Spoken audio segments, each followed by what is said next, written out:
Thank you very much to our presiding judge.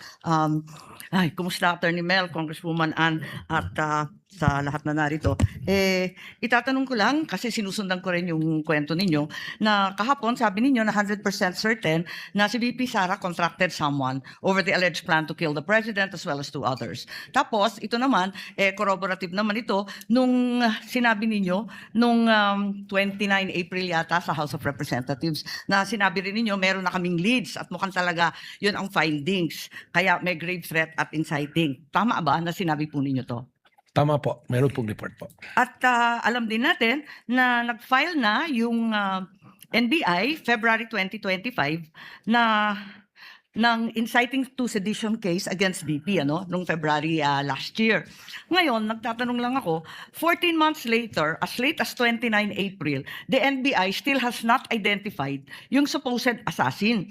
Does it mean na at that time na nagpila sila ng kaso ng inciting noong Pebrero na nakaraang taon, the NBI wasn't even sure if there was an actual assassin? Alam ko before your time to, no, Mel? Pero tinatanong ko lang, how can the NBI be sure there was really a contract if they can't even identify the said assassin?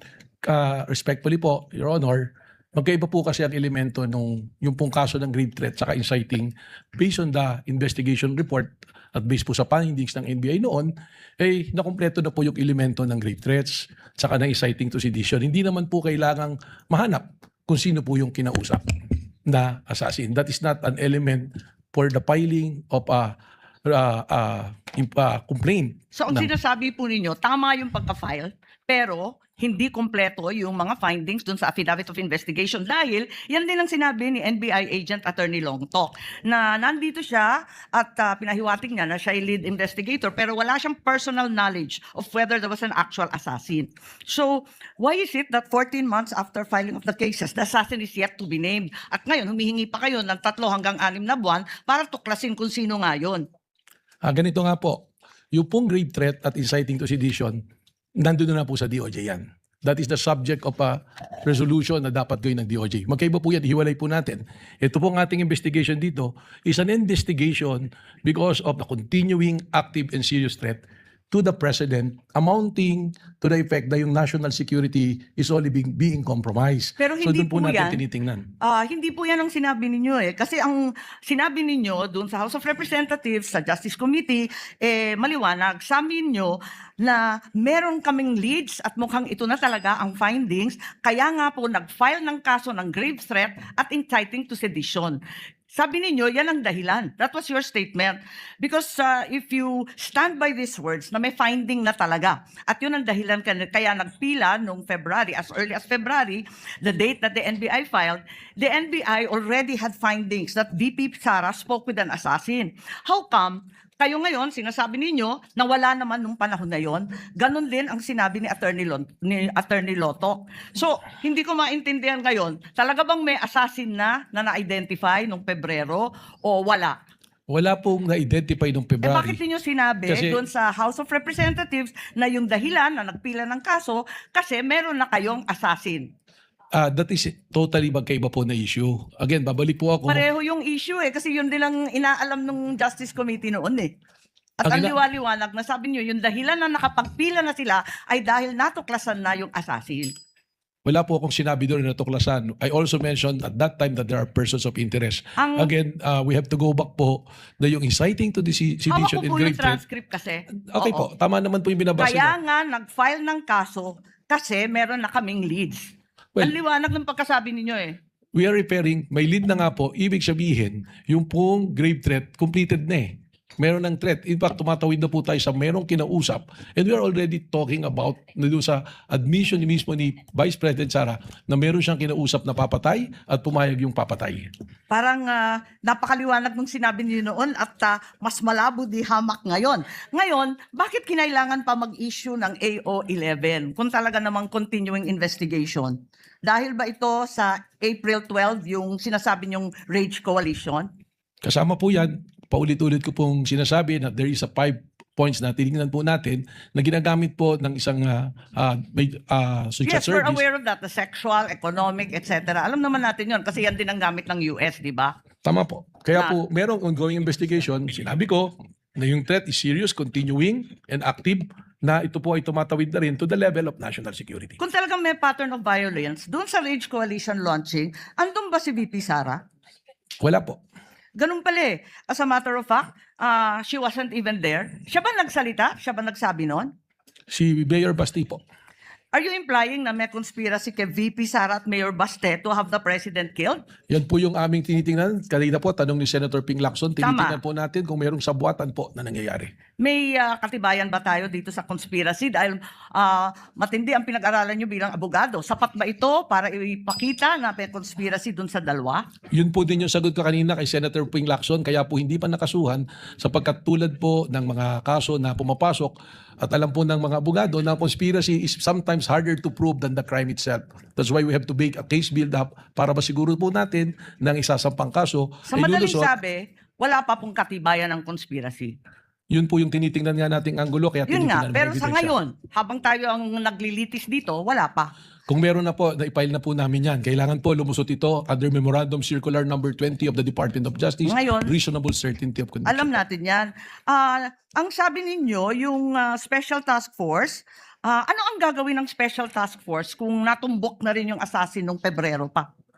O Well, natumbok na ninyo ngayon na nasa ilan na na-interview ninyo? Ano ang gagawin sa mga assassin na to? Then, kailangan po natin silang imbestigan at kausapin kung gaano kalawak para malaman po natin kung huminto na ba ang threat sa presidente. Sapagkat alamin natin kung sino po ang makakausap. Dahil maraming nagtatanong kung bakit pa kailangan mag-case build-up samantalang eto na tayo sa impeachment trial, eto na tayo na wala pang actual assassination, kaya hindi naman maintindihan kung ano pa ang silbi ng Special Task Force. Alam po ninyo, yung pong dito sa impeachment, magkaiba po yung requirement eh. Hindi naman po natin kailangan pang ipresenta kung sino yung kinausap na assassin. Ang importante lang po rito ay yung admission mismo ng Vice Presidente na humanap siya ng mamamatay para patayin ng Presidente at iyon ay pumayag. Doon po papasok na yan. Dahil po, respectfully, dito po sa impeachment court, hindi naman po necessary na may criminal conviction. Kaya po inilatag po yan kung ano-ano yung mga basehan po. Kindly wind up, Sa Senator ating Judge Amy. presiding judge at pati na rin kay Attorney Matibag, ang ating direktor, sabi po ninyo na matutumbok ninyo ito sa loob ng 3 hanggang 6 na buwan. Kung maaari, sabihin na ninyo sa amin, pwede naman i-disclose kung tutuusin at sasampahan naman yan ng demanda through regular filing, hindi dito sa impeachment. At di naman siya subject of arrest for inquest proceeding. Bakit hindi sabihin? Or kung maaari, bumalik na lang kayo in 3 to 6 months. Pwede bang i-requestion kapag meron na kayong natuklasan at napunteriyang assassin? Again, ang sagot ko po dyan, iba po naman yung national security protection at impeachment. Dito po sa impeachment, yung sinasabing betrayal of public trust, ay pumasok na po. Dahil meron pong sinumpang tungkulin ng ating Vice Presidente to protect and defend the Constitution, execute the law, do justice to everyone, and consecrate herself to the service of the nation. Alam po natin Yung yan. pong ginawa niya po, papasok po yun sa betrayal of public trust kasi enforce the law, do justice. Pero ito po, execute the law, ito execute the president po. Alam po natin yan, pero binubuo natin ang mga elemento ng grave threats at inciting to sedition. Maraming salamat. Thank you, Senator Judge Amy. Any other Senator Judge who wishes to make an interjection? Unless the Senator Judge will have some interjections then. Just a few questions. Anika, kindly turn on the timer too, just to be sure that I'm within the time. Director Matibag, ito ba ang unang pagkakataon na may binuong task force para mag-imbestiga sa mga banta laban sa Pangulo? Sa pag-aalala ko po, opo. Sa kasaysayan ng NBI? Based on the records turned over to me, wala po. Hindi po ba normal, regular at ordinaryo lamang na magkaroon ng banta? Ang Pangulo, ikalawang Pangulo, o sino mang mataas na opisyal, o sino mang mayaman dito sa ating bansa. Tama Kaya may mga bodyguard sila, di ba? Tama po yan. Araw-araw po ay alam natin na may threat pero magkakaibang level po. Tama po yun. At kung may mga threat tulad nito, at kung ito ang unang pagkakataong ginawa ito ng NBI, ang humahawak ng mga bantang ito ay ang PSC na, o PSG dati. Tama po ba? Tama po. Kaya po meron po kaming coordination po. Yan. Tutumbukin ko na po yung mga punto ko para hindi ako lumampas sa oras na sinusundan ng lahat. Sa inyong investigasyon, may bayad po ba yung kinausap ni VP Sara? Kung 100% certain po kayo na may kinausap siya para patayin di umano ang Pangulo, may bayad po ba yun o libre? That is the part of the investigation po that we have to establish po. So sa ngayon, hindi pa po niyo sigurado kung pagkakaibigan lang o samahan lang o may bayad yung usapang yun? Tama po, but we consider every possibilities po. Ngayon, would it matter, Director Matibag, kung sino yung sinabihan niya? Kasama po sa 5 yung pamantayan na binanggit po ninyo ay identity of person involved and capacity. Tama. Halimbawa po, kung ang kinausap na ikalawang Pangulo ay kaklase niya sa college na nagtatrabaho sa call center, relevant po ba't mahalaga yon? Kaugnay ng capacity, hindi ba? At kaugnay ng identity ng taong kinausap. That will be considered in the investigation po. So ibig sabihin, hindi po yun babagsak sa valid threat, hindi po ba? Hindi po natin alam at kailangan pong alamin yung kung ano yung pag-uusap o ano po ang mga konsiderasyon. Pero base sa inyong karanasan po, kung retired police, retired military, active police, marahil. May punto kayo, hindi Mas ba? malaki po ang posibilidad. Pero kung walang military background, walang background kaugnay sa paggamit ng anumang uri ng armas o walang background kaugnay sa anumang karahasang nagawa na niya sa kapwa niya, may basehan din po yun para sabihin yung kabaligtaran, hindi po ba? Titingnan po natin, tama po.